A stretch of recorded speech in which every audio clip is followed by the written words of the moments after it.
In its latest global risks report, the World Economic Forum warns that the coronavirus pandemic has widened health, economic and digital disparities and is calling on the world to wake up to its long-term risks.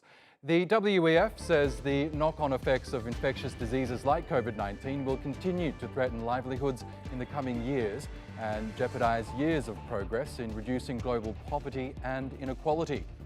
Over the next decade, climate action failure, extreme weather and human-led environmental damage are also major risks. The Forum says there's no way out from environmental destruction unless the world acts now. And in the longer term, it noted weapons of mass destruction, along with geopolitical tensions and other adverse technological advances, pose an existential threat to humanity.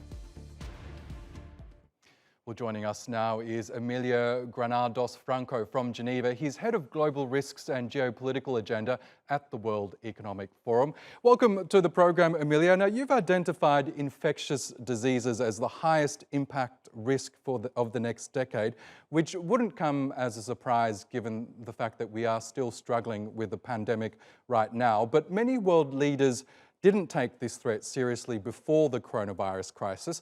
Are you confident that they'll take the next potential disease threat more seriously? Good evening. Thank you for having me. I am indeed quite confident. This pandemic has shown that by the nature of global risks, they are unexpected until they happen. But it has also shown that there is a way to prepare resilience against them. And in fact, this is a key analysis that the report makes. What's important going forward is to focus on what worked, what didn't, and not only to tackle the pandemic, but to build resilience to any global crisis really in the coming future. And I can give you three main takeaways in this regard. Number one, the importance of communicating with people based on science, based on transparency and clarity.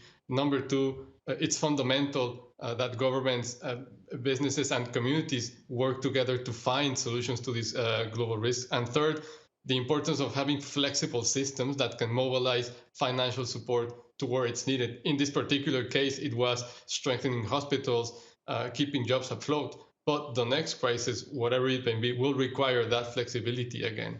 Now, as I mentioned, you've also identified the climate crisis and inaction on the environmental front as another global risk over the next 10 years. But does it give you a bit of hope that Joe Biden, who will be leader of one of the world's worst carbon polluters, he's pledged that he'll take the US back into the Paris Climate Accord, which is designed to, I guess, reduce the effects of global heating. Does that give you some hope that perhaps we might get back on track when it comes to the climate crisis? I am quite optimistic about some of the recent announcements from the incoming administration in less than a day about rejoining the Paris Agreement. But by their nature, global risks need to be met with a global response. That means they are beyond any particular country, any particular administration.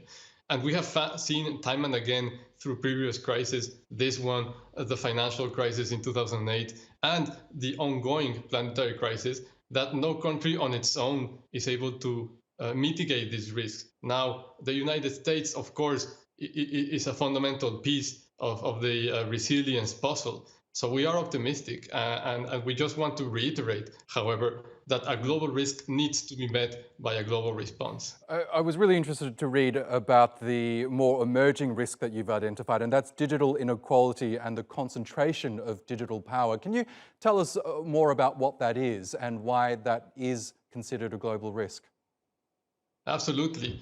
And in fact, the main message that the report, or the main risk that the report analyzes, is that of social fracture.